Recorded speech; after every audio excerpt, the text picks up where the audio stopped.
Morning, good afternoon, and good evening from Scottsdale, Arizona. This is Doug Brunke, the CEO and founder of Global Chamber, and I've got just a really amazing, dynamic, and remarkable group of experts on leadership today. And boy, do we need leadership in the world. And these five people have expertise about leadership and on the global stage. And so as you grow your business in 2019 and to grow your business in 2019, I think you're going to get some great tips today from this crowd. So our first speaker is calling in and zooming in from Memphis, Tennessee. Normally she's a global person, but she's today working in Memphis. Stephanie Qualls, she's the president and founder of Hawks Ridge Associates. I think of all the people on the camera today, I've known Stephanie the longest, probably almost 20 years. And so Stephanie, you're an amazing person. We really appreciate you being a member of Global Chamber and also sharing your insights today. Thank you. All right. Thanks, Doug. Cesar, are we going to, okay, great, thanks. So I, as Doug mentioned, am part of Hawks Ridge Associates. We founded our firm in 2013 with a focus on major performance transformation and really helping folks work their transformation from the inside out, working transformation through the people in the organization. So what we wanted to do today is share a concept with you and then illustrate through a case how that applies. The key concept is that there are really four areas that you have to, I don't want to say attack, but that you have to get into if you really want to transform performance. And we'll go into each of these briefly, but systems, behaviors, working on the self, and working on the social. And folks go a lot to the system and behavior, and where we come in is helping leaders go after the self and the social, which really drives sustainable change. So the system and behavior elements of change are the things that folks are all used to. New processes, doing some behavioral coaching, doing training. So the example I use here is the 55-mile-an-hour speed limit. For those of you who are global, you may not be aware that our superhighways in the U.S. generally have a 55-mile-an-hour speed limit that is widely ignored. So folks created a system element by actually deciding there's a law called the 55-mile-an-hour speed limit, but really the behavior is there's widespread disregard of that. And so if you're driving 55 on an American superhighway, you're pretty much alone in holding up traffic. Why? That gets into the elements on the next page, because folks don't genuinely believe that there's a need for the 55-mile-an-hour speed limit. So the self elements include values, knowledge, skills, beliefs, being one's commitments, really what you stand for, and your self-image. So in order to make sustainable change, what leaders need to do is help folks change within the self so that they fundamentally believe individually that they need to make the changes that are being requested. Social elements are the group's mores, customs, shared vision, mission, goals. It's sort of the unwritten rules. So in the 55-mile-an-hour speed limit example, the unwritten rule is you don't do it. You actually drive 60, 65, something that won't get you a ticket. That's too bad, but you don't drive 55. And it's really tough to buck the unwritten rules. So if you want sustainable change as a leader, you can write all of the procedures you want. You can write a lot of processes. You can create some compliance by creating these new rules and procedures and observing behaviors. What you want, if you really want sustainable change, you have to get people engaged and enrolled in the change, help them decide that this is how I want to be, this is how I want to behave, and have the social decide this is the way we do things around here. And that requires enrolling people at every level of the organization. So one way to do that is through coaching. So I know each of you others on the call are going to talk a lot more about coaching. The way we think about it, it's performance coaching. It's really helping folks understand, not only helping them draw out what they want to do, but giving them that outside view on themselves so they realize when they're slipping and how they might adjust in order, especially for leaders, because leaders have a huge impact just in the behavior that they demonstrate and model. And so how do we know what changes we're making? The same way that every sports team knows what changes they need to make and how they need to improve is by having a coach. So one quick example, there was an oil company's drilling and completions department. We worked with them, and the general manager wanted a significant uptick in performance. In fact, it was the future of the business if they didn't actually drastically improve performance. And he knew it wasn't about processes and procedures. I think a lot of folks know about, emotional intelligence versus, in your basic content work. He knew it was going to require a change on the order of emotional intelligence, changing the way people thought about themselves and their work. So a quick summary of that is on the next page, which is we helped that general manager get a 40% increase in operational efficiency, which amounted to $800 million in savings over the course of the program, which was about 3 years. So from a social standpoint, the organization was enrolled in really accepting performance goals and targets. They had a compelling vision of the future that they really bought into and owned and shaped what their piece of it would be. Not that we created a giant consensus vision or mission or a strategy, but they shaped their part of it and what that would look like. And then the self, key members really decided, okay, I know what I need to look like, and I can influence others to change the way that they think about accountability, the way they think about operational discipline. And that led to changes in behaviors. So there were consequences for enabling behaviors, not just a slap on the wrist, but good job, well done, that's what we want to see. And the results were accrued through adherence to existing processes and the procedures. So they didn't have to create new processes and procedures. They had computers full of them. What they did was they realized when they sat back and did an assessment, what we really need to do is follow our existing processes and procedures. What's going to make us do that? Changes in the self, changes in the social, so that becomes the way we do things around here. So that's our example of that key concept.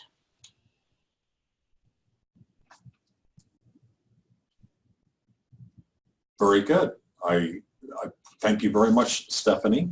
Our next speaker is next to me, Gary Covert. He's the founder of Gary Covert Consulting. Today, Gary, what are you going to be speaking about? Well, you had asked me to address leadership considerations for 2019. Fantastic. And I think one of the biggest things that I run into in the senior leaders that I work with is how and when to spend their energy. So we are blessed, I believe, with infinite creativity, but finite energy. And we need to embrace that fact. And so one of the things that I'm telling my clients these days, fire your busy self. Any fool can be busy. I really am trying to encourage my leaders and organizations I work with, aspire to be ridiculously productive. Any fool can be easy. It's easy to get on autopilot. So years ago I was in Japan, and we were there for a ceremony. And the ceremony, we're in this temple, and the whole family's there. We're all lined up, and the priest is passing down these ceremonial bowls of sake. So it's like take one, pass them down, take one, pass them down. Okay, and so the whole family's lined up. I'm there on the very end. And I'm here, my daughter, who was a toddler then, her head would be about right here. At that time, I took one, passed it down. And as soon as I turned around to grab the next one, you can guess what happened. She's bawling, she's screaming. It's like, ugh. You know, because she had taken that whole sake and just dumped it. Dad gave it to her, right? So I looked down the line, the whole family, all the in-laws are looking at us like, what were you thinking? And I'm looking at the priest. He's like, what were you thinking? Even his little assistant standing there in her little kimonos. Like, what were you thinking? What was I thinking? I wasn't thinking anything. I was on autopilot. So easy to get on autopilot. And we just get busy. We get on autopilot and we go from this big leadership conference to this next airplane to this next one-on-one and just run. It's ridiculously easy to be busy and to fall in that trap. So I'm asking people, look at that person, fire that person. Either interview, rehire, reevaluate, reassess that ridiculously productive version of yourself. Here's a couple things that I've found are indicators of a ridiculously productive person. One is that they are actually applying what Peter Drucker would recommend. It's like, minimize the amount of resources you're spending, maximize the output. Sounds so obvious, but we don't enforce that formula. People that are ridiculously productive have discipline around that. If you're ridiculously productive, then you're having, you've got a good, strong bench. You're looking at ways to influence and develop. You know who your top talent is, and you make sure they don't leave, because the worst thing that can happen these days, and it's easy, is to get poached. Talent will get poached in a heartbeat. So make sure you know who they are. Make sure you have a plan to keep them engaged and keep them developing. Otherwise, it'll be a big productivity killer. Productive people are creating new value, not just reclaiming old value. Old value is fixing problems. Nothing wrong with fixing problems. We can do that. But how about preventing problems in the first place? Productive people do that. They also have time to raise the bar again, not just get the bar back to this original standard, but raise the bar yet again and create new value. That's our job description as leaders. That's what we should be doing. And then look for ways to stand out in the industry. So looking at ways that are strategic, things that affect the nature and direction of our company. Are we looking at risks? Do we know what trends are coming down the road? Have we taken steps to mitigate or ameliorate risk? Are we taking steps to exploit opportunities? That's what productive people do. Busy people do that infrequently or not very well. So that's my take on that. I think one thing we can do, all of us, and I've been guilty. If you catch me here, you have my permission to catch me on it. Gary, how you doing? Oh, I've been so busy. Busy should not be a badge of honor. We shouldn't pat ourselves on the back for simply being busy. Any fool can do that. It takes some discipline to focus on the things that are really important. It takes some discipline to not get distracted. It takes some discipline to even push back. You know, I see a lot of leaders, very, very senior leaders, they have a lot of discretion. They don't apply it. If we're hourly or working in a call center, we don't have a lot of discretion. Middle, we have some discretion, but on the far end, senior leader area, we have a lot of discretion. We don't apply it, and I think that's an area people can use a lot more discipline around. So don't be proud. How am I doing on time? You're good. Okay. Don't be proud. Don't be so proud about being busy. It's not a badge of honor, really. There was an article, or I saw a picture of Bill Gates in this last week somewhere that said, busy is the new stupid. Okay. I'll have to look for that. Yeah. So I don't know if that was recently or whether, I'm catching a trend. Years ago, and it started to kind of buzz around. Well, it's endemic. It's endemic. It really is a big thing. So one of the things, in addition to having that discipline, in addition to not claiming it as a badge of honor, I recommend look for kickoff points. What's a kickoff point? Stephanie was talking about the oil industry later. The old school way to drill for oil was what they call vertical wells. So you drill down a mile down, and you would hit the oil, and you get 100 barrels of oil. These days they drill down about a mile, and then they hang a left or a right. They just go they go horizontal, and you can get thousands of barrels of oil going that way.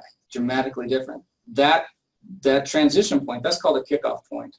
And leaders need to be looking for those kickoff points. What are some ways that, gee, can I just do more of the same and get diminishing rates of return, or can I take that turn, make a kickoff point, or is there a way that I can do this much more efficiently, differently? Is there a new market we need to be in? Is there a new approach? We've got 7 steps in this particular process.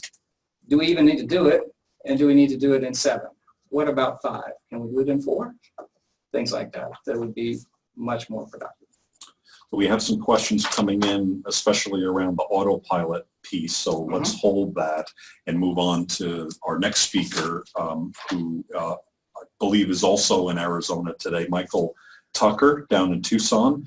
Michael is the founder at Tucker Strategies. He's an East Coast, West Coast kind of guy, and also very global. He just returned from quite a long trip in China. So Michael, welcome back, and looking forward to hearing your take on leadership. Thank you.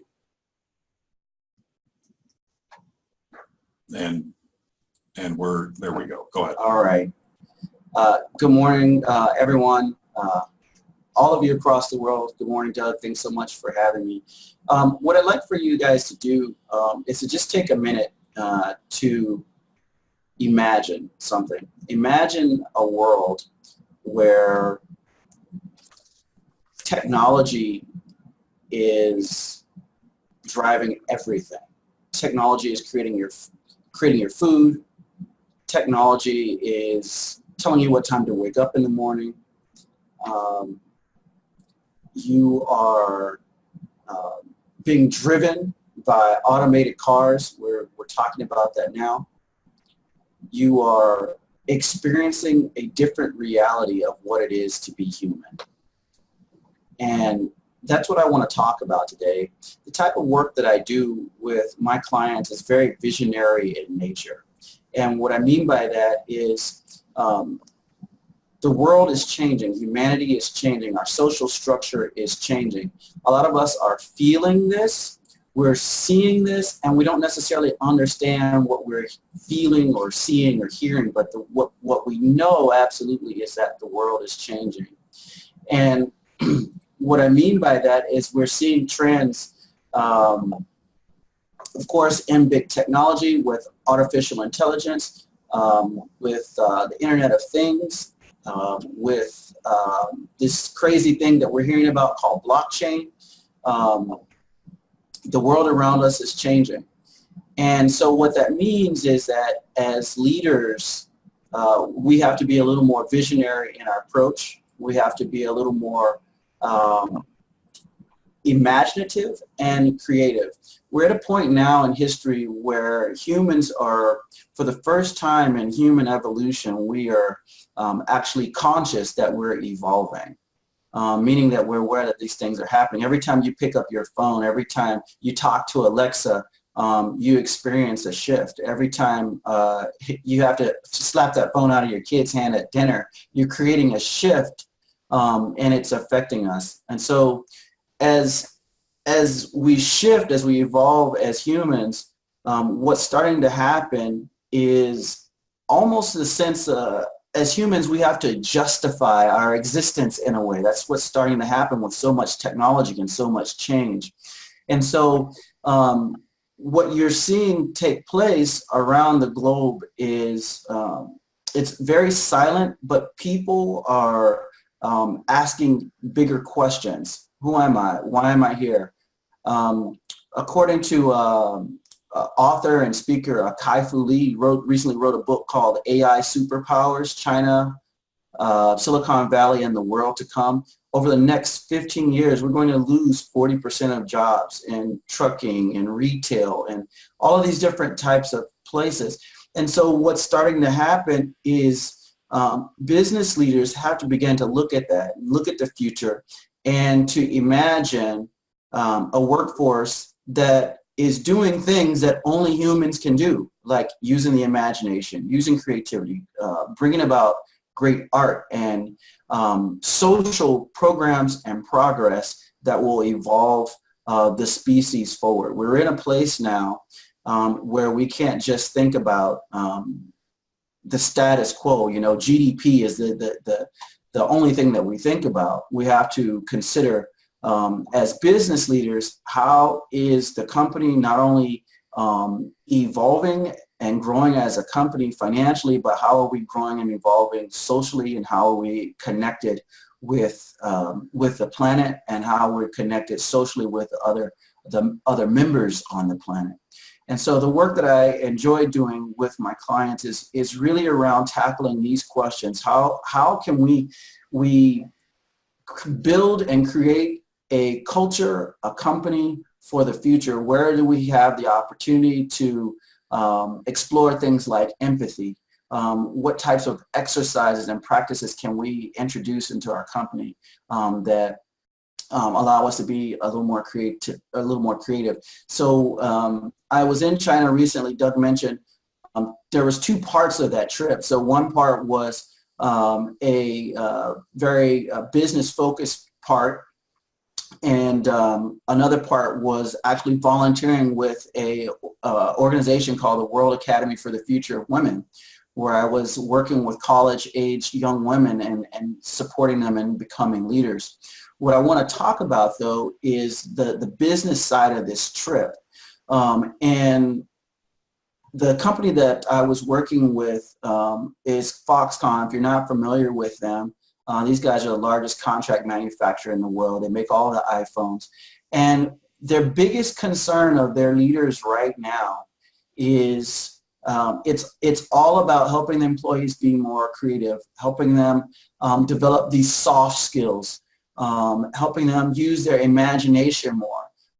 This organization has relationships with about 10 different universities across the country of China, but it's these soft skills, these visionary, these creative skills that they are looking for, and that I'm going to suggest that as the future continues to emerge, we're co-creating it now.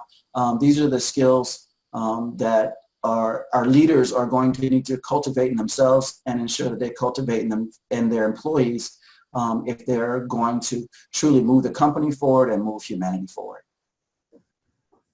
Fantastic, Michael.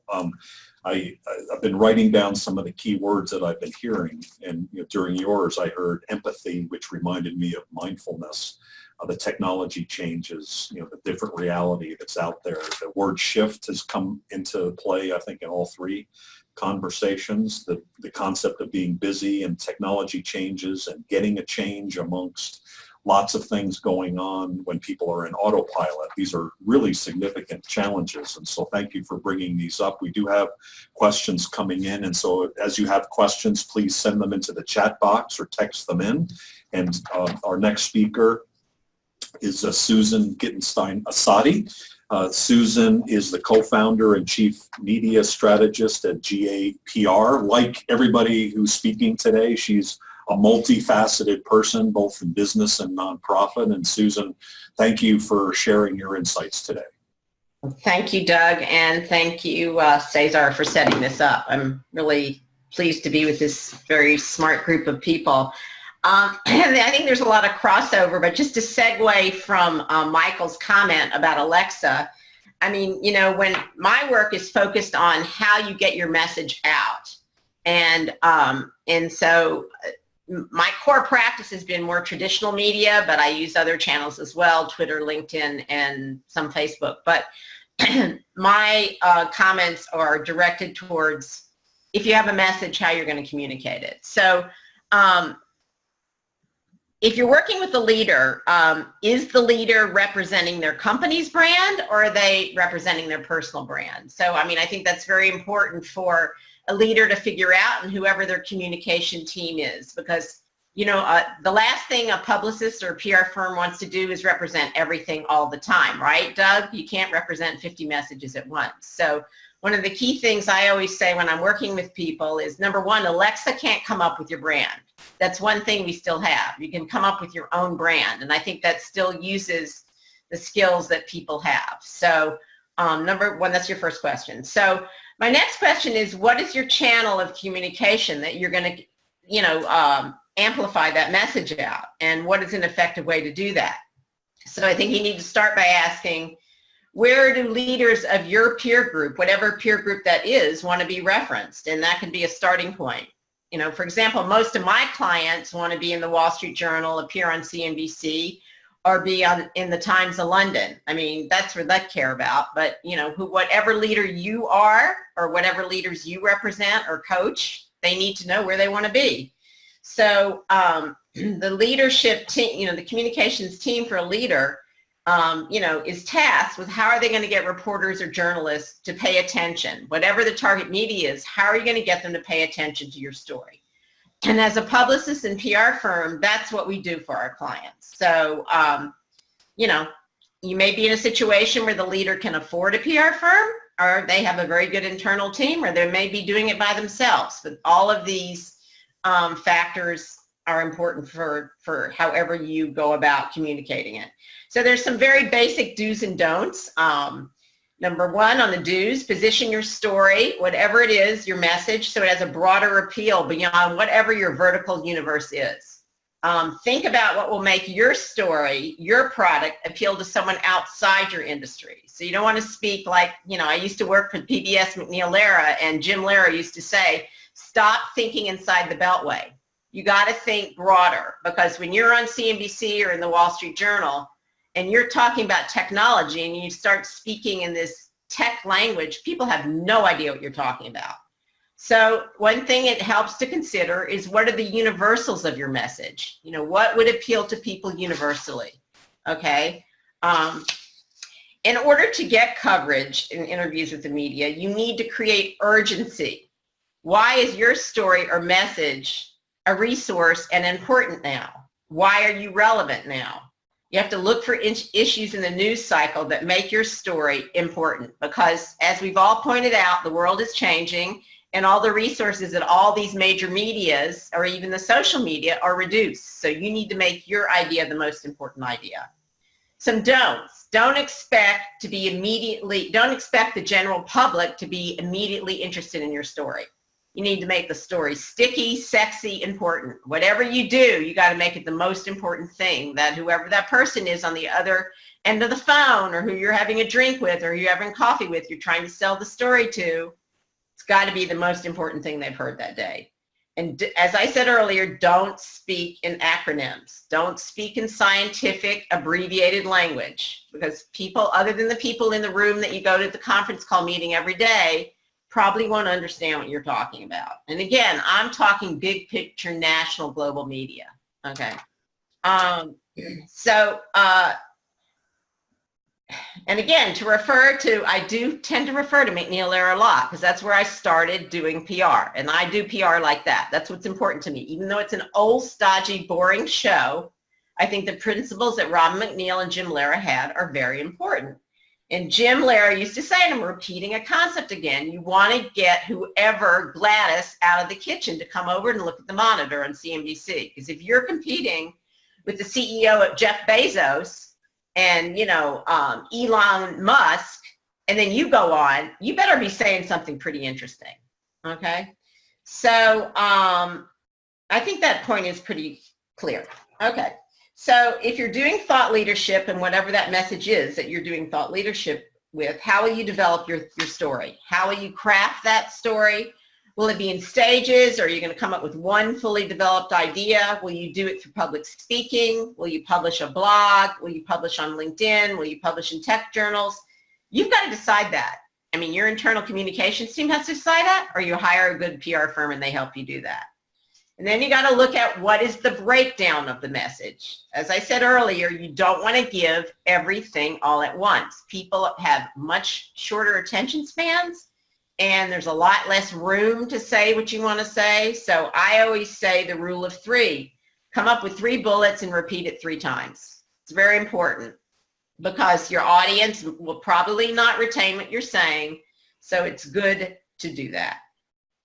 And part of performance coaching, as was referenced earlier by many of the speakers, is how you say something, how you say your message is as important as the message. Because if you don't deliver it in a way that's digestible, appealing, attractive, it's not going to resonate. So it's important to rehearse your answers to questions. And hopefully, if you're doing an interview, a good publicist will ask for the questions in advance, or you can ask as well.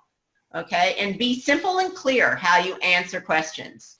You know, if somebody asks you a simple question, and answer it simply. If they ask you a really complicated question, still answer it simply, because the person on the other side, it'll be very easy for them to just, you know, zone off. So if you give it simple, they're going to probably understand it.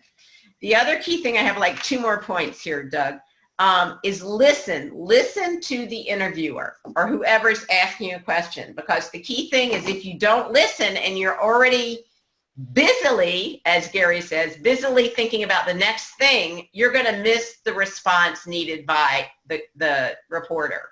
And often, you know, if you've been mandated by your board, if you're a leader of directors or whoever owns you, so to speak to a certain message, if you listen carefully enough, you will be able to get your message across. You look for that gap when somebody asks you a question.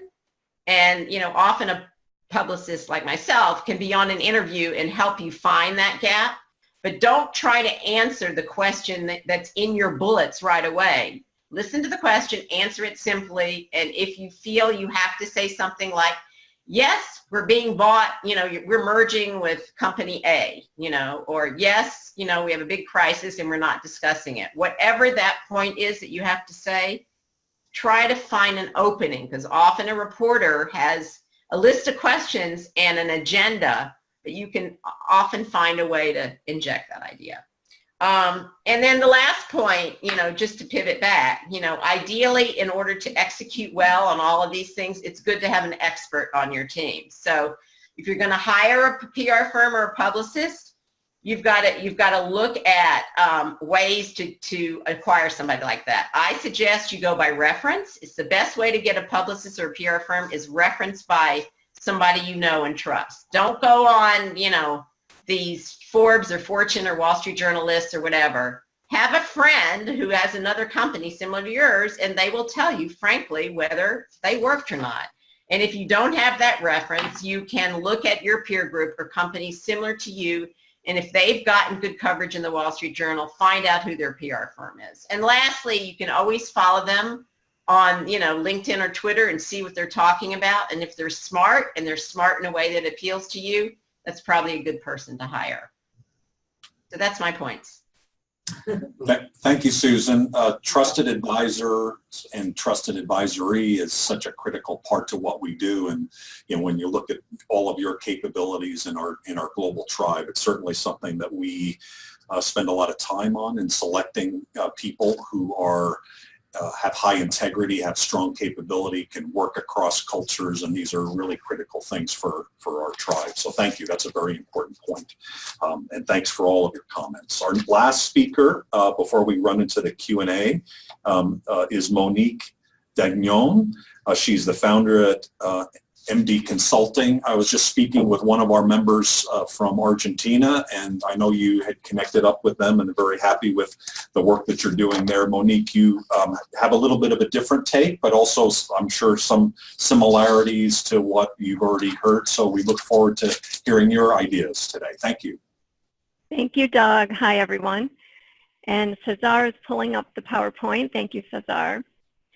What I'm sharing with you today is a small piece of content from our flagship program called Executive Influence.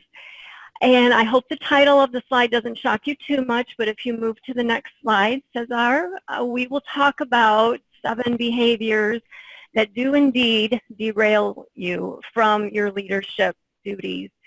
And I think this is, yes, these 7 behaviors are very common.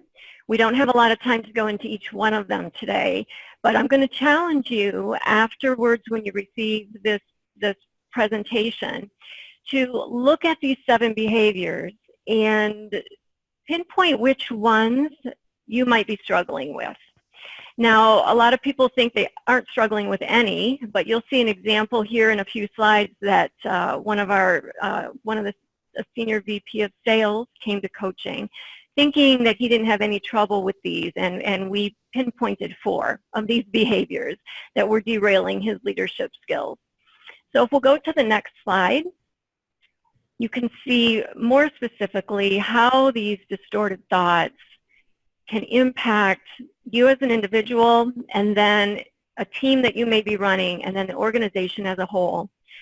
So you see in the first box on the left, as an individual, having distorted thought patterns can disrupt your behavior to the point where you have these issues, low self-esteem, defensiveness, then you can't communicate well, negotiate well, and your team will emulate what they see.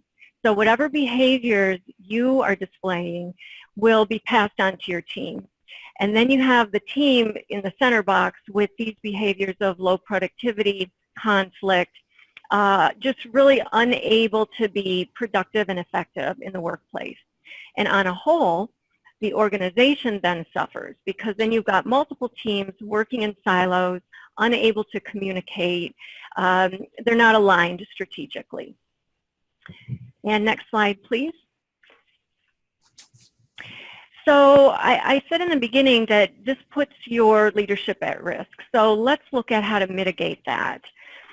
Something called cognitive agility. And cognitive agility is really paying attention to your own thoughts, being aware, so there's that mindfulness that Doug spoke of, and really being able to reduce the negative thoughts that you have by practicing what we call selective thinking. I'm sure everyone's heard of selective hearing. This is really where you choose what to think about. And through some mental training, you're able to put aside some of these negative behaviors and train yourself to focus on more positive behaviors in your daily life. And leaders can benefit from this, from improving their cognitive agility, because it helps you overcome the habit of automatic negative responses.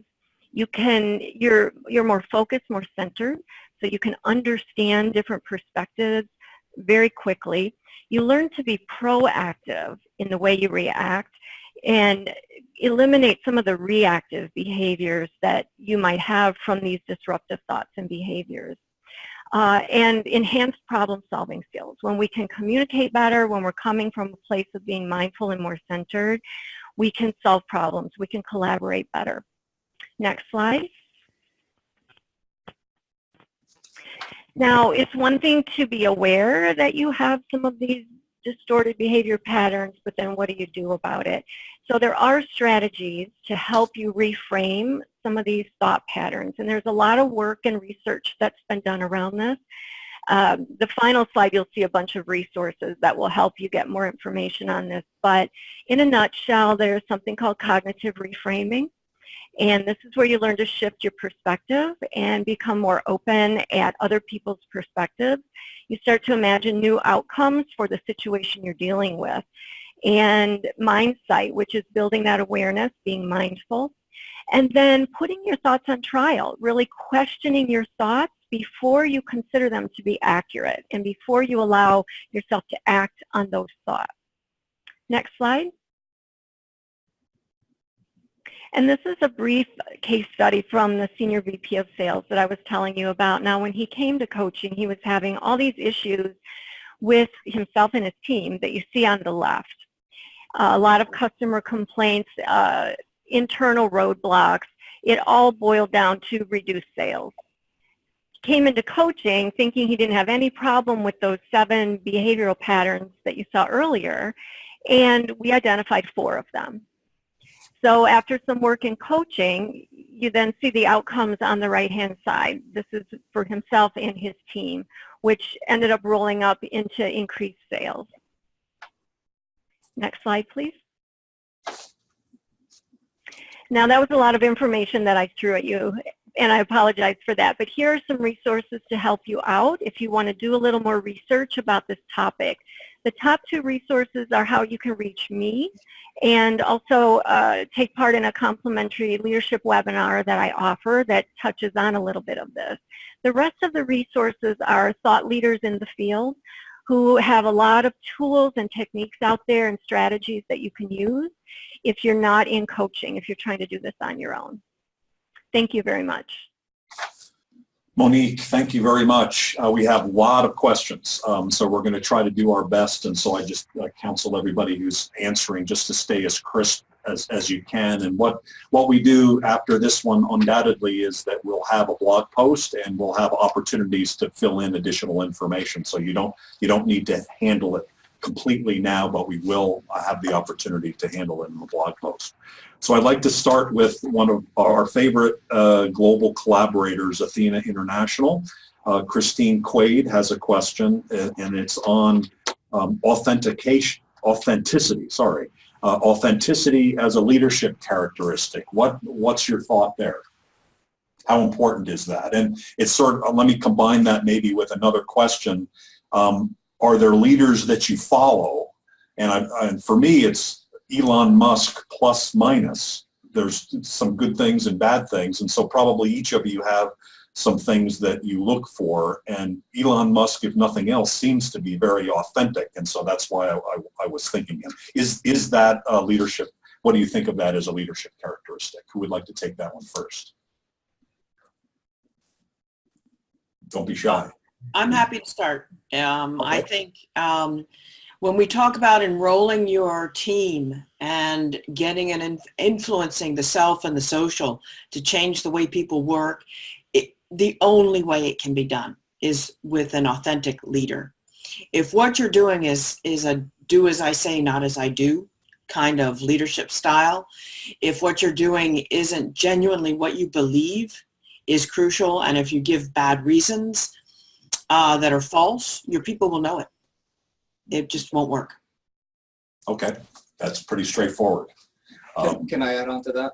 So yeah, I think it's so basic. I think for leaders, I think about things in terms of two categories. One category is being a work in progress and a work in refinement. So if we're just like wearing a suit to an interview, if we're not authentic, if we're not telling the truth and engendering trust, I mean, that's a work in progress, and that's in that fundamental bucket. So we at least need to be doing that stuff, and then you can work on the other stuff. So once you're telling the truth and people trust you, then what do you do with that? Now you need to think about what's the best way to say it, what's the appropriate venue to say it. Is Twitter like Elon Musk, tweeting it that the share price is going to be 420 or whatever, and we're in exit mode, and it's like, well, that's authentic, but is that really a highly evolved way to do it? Susan probably has a strong opinion on that. So I think it's useful to look at things in buckets. Yes, those are like the very basics, and then get those basics addressed quickly, and then you can work on higher level things. I'd like to add on to that, if I may. Sure. I think people have a subconscious way of knowing whether someone's authentic or not. I think it shows in your body language, in your eye contact, in your tone of voice. And if you are not authentic, people will know it, and they'll know you're fake. So it benefits people to work on authenticity and to practice that on a daily basis. Thank you very much. Susan, you've got the internal and the external message, right? Right. The Elon Musk example of tweeting about share price. I mean, there's a legality issue on the outside too, and inside as well. Yeah, well, I mean, I think everyone's given really great answers, and I guess, leading from that idea is like, don't say anything to the Wall Street Journals and the Bloombergs of the world if you're not authentic, because they're going to find out. And that's the last place you want to be uncovered, because once you're uncovered, I mean, yeah, everybody's worried about Facebook and social media, but yeah, Twitter. I mean, just look what happened to Elon Musk. So, hopefully if you're a leader with a very big company, and certainly if you're a public company, be careful before you speak. And often you have an entrepreneur who's leading a company that's not careful before they speak. So that's when the problem, just explodes. So it starts at the very base, where, a leader should be authentic, but please try to keep them quiet until they are. That's I don't know if that's a good answer, but that's how I respond. No, that sounds good. The next, I'm going to give a series of questions and pick the ones that you'd like to answer on this one. This is coming in from Dhaka, Bangladesh, and Maimoon Mustafa. Thank you, Maimoon, and I saw your Facebook post as well, so thank you very much. So it's kind of a three-parter that are kind of all related. To what extent should leaders be able to practically empathize with the tasks that they ask their subordinates to carry out? Also, can diplomacy ever be considered a bad leadership trait? And then finally, how does a great leader avoid being burned out? Which relates, I think, to several things that you guys have talked about. So there's three questions, 5 people. Discuss. Well, can I address the second one is diplomacy. So I think it's important when you're thinking about strengths is not think about them in one dimension, but at least think about them in 2 dimension. And should I be more or less diplomatic? I'd encourage people to think what is a complementary trait that can go along with that. So what's the opposite of being diplomatic? Well, being frank, telling people the news. Diplomatic is telling people things in ways that they can hear it. So if we're all diplomatic, not very frank, we could be accused of being sugarcoating. If we're all frank and not very diplomatic, we can come across as blunt. So the question shouldn't be, should I be more or less of this thing, but how about, are there other things that I can layer into it that would help me to be more effective? Well, maybe it's a question of extremes. Diplomacy taken to an extreme could be false, right? Diplomacy where it violates authenticity, which we've discussed, would be bad. But finding a diplomatic way to say something so that people effectively hear the message, now that's useful. Yeah, Can you reframe that question about the empathy? I'm sorry. The first question, Doug?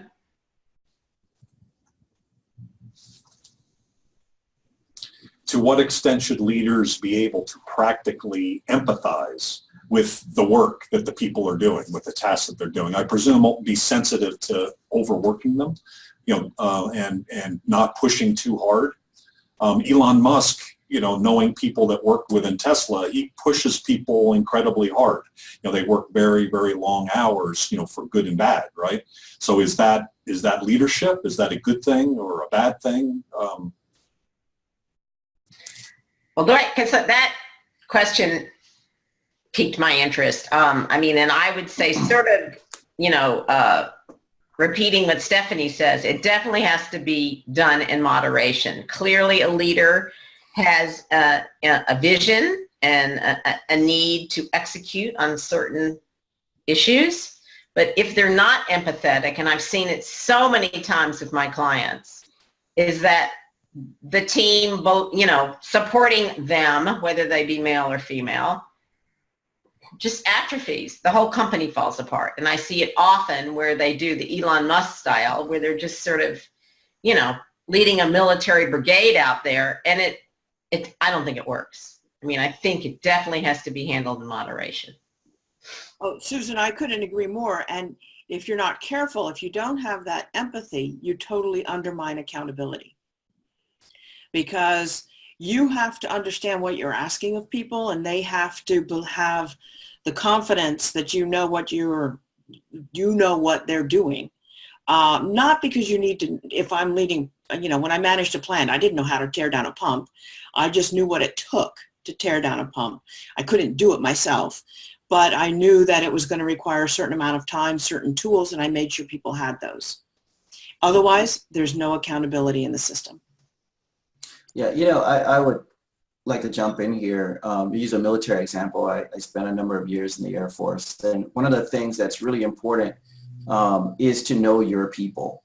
And why this is important is because organizations, leaders have visions, and it's important to understand and to know if your people are actually in alignment with your vision, if they're touched, moved, and inspired by that vision.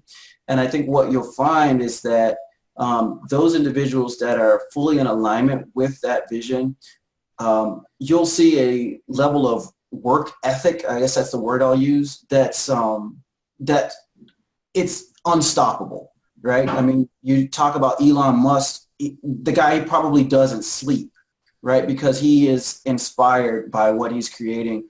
And when you think about cultures and you think about burnout in cultures, a lot of times people are experiencing cognitive dissonance. They're there, but they don't really want to be there. They're saying that they're aligned with the vision, but maybe if you just look at the results, you'll see that maybe not so much. And so this really, as a leader, to know your people and to understand why they're there and to be able to tap into the real reason that they're there. This touches on intuition from a leadership perspective. It touches on just a deep understanding of people. So. Very good. Thank you, Michael. I'd like to kind of build off what you said, Michael, and also kind of build on that question with another question that came in around culture and how leadership varies from different cultures. You, Michael, have had all sorts of experiences in the U.S. and then your China experience. Gary, you've done a lot of work in Asia and the U.S. And obviously, Stephanie, you live in the Caribbean but work in the U.S. and around the world. And all of you have worked in different cultures and different companies or cultures, right? So you're stepping into a series of company cultures in different locations around the world. And so how does leadership vary across those factors, and are there other factors to consider? What do you think, Michael? Yeah, well, I will tell you, just after coming back from China, leadership it's very different from the way we think about it. It's all the things that people here in the States are fighting against. It's patriarchal, it's hierarchical, and it's top down, and so that's something that for China, that's something that they're exploring. I don't know to what extent, but it is.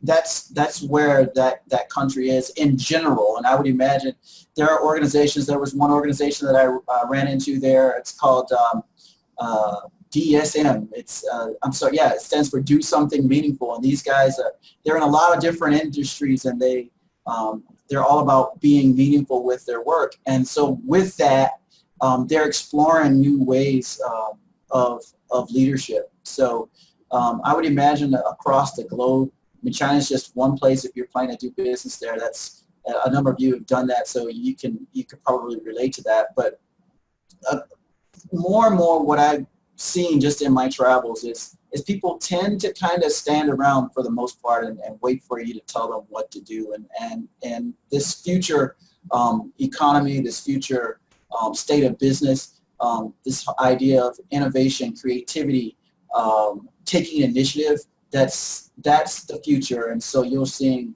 an opportunity for training in those spaces, and a desire for companies and for countries to dive into those things a little bit more. Gotcha. Gary, you have done a lot of work in Japan. The way leadership is handled there and work in general flow is still handled very differently than the U.S. and in other countries. So how does a CEO handle the situation where they've got people around the world, or they've got clients and partners that are around the world, and they're managing it from another country, and especially like a Japan, U.S. or other divergent type of culture? Yeah, so we all know that cultures are different. So I think it's, especially if you're leading, like the example you're giving is a big, dispersed group, it's going to be very different, and wherever you go. So our goal should not be keep getting things homogenous, that sort of thing. I think the biggest thing leaders need to be thinking about is making sure we're working towards the pertinent what's. And the hows can be related, can be delegated, can be pushed down and figured out at different levels. But leadership, this part cannot be abdicated. They need to figure out, what is the most important what's we need to be figuring out, and the how we get there that might, culture, if you think about, we're at A, we're trying to get to B along the way, and you're working backwards. Well, what are some of the potential impediments? What are some of the potential challenges? What are some of the potential strengths? The answer to either side of that may be culture. These aspects of our culture are helping us. These aspects of our culture may not be helping us. So work on the business outcome and then put culture in context in terms of how is the culture helping, hindering. Within that, and I think other people have some opinions on this, within that, also think about there's a huge difference between the overt culture and the covert culture. Unless it's covert. Anyway, the secret culture. The secret and unspoken culture. So not just aspirationally, like what's on the poster or what's on the website, that's all great, but how do people actually work? And think of those in context. So those are a couple of things I encourage people to think about in terms of culture. Not just fixing culture is not a business outcome. Working on the business outcome and figuring out how culture, how we do things around here is helping or hindering. That's usually a critical how.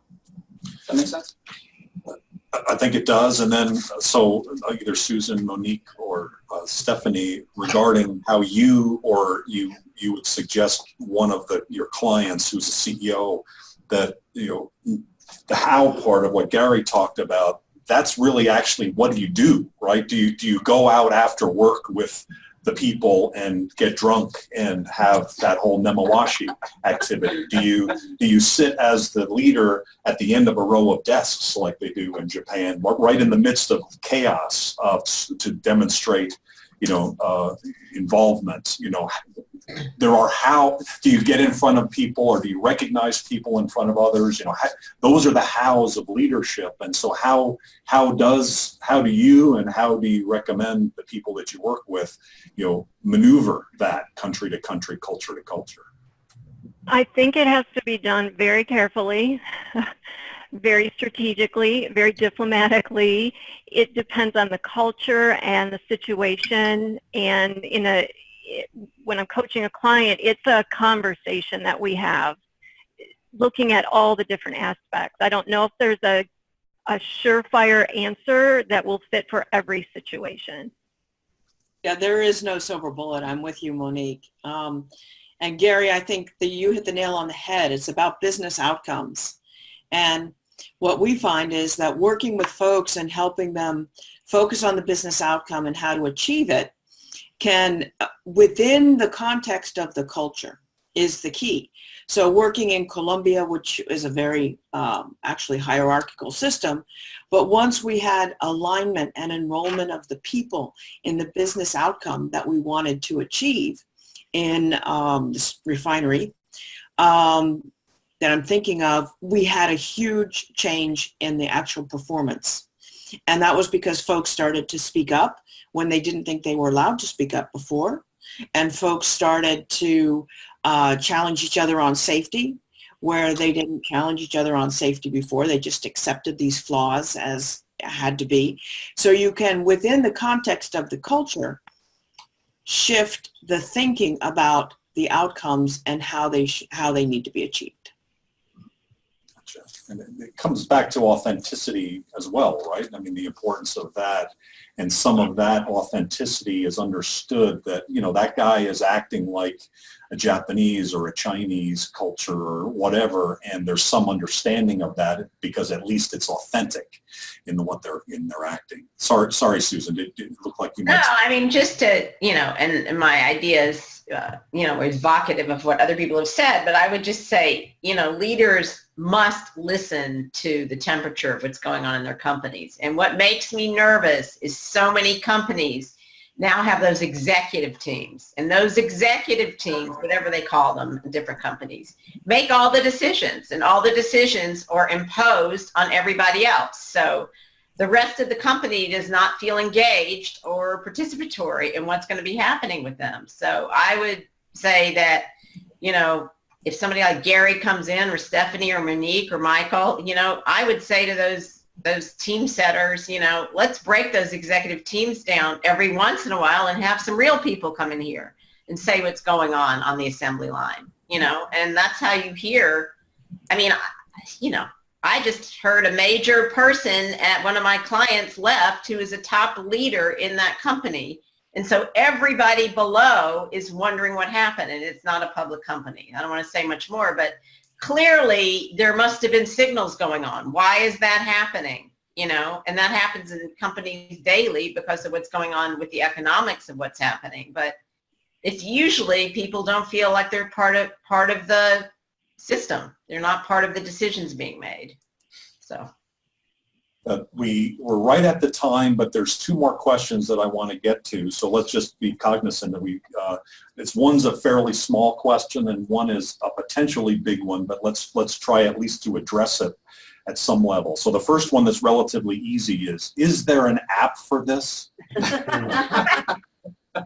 You know, is there something simple and that we could follow, or, you know, to keep us, you know, away from being in autopilot all the time?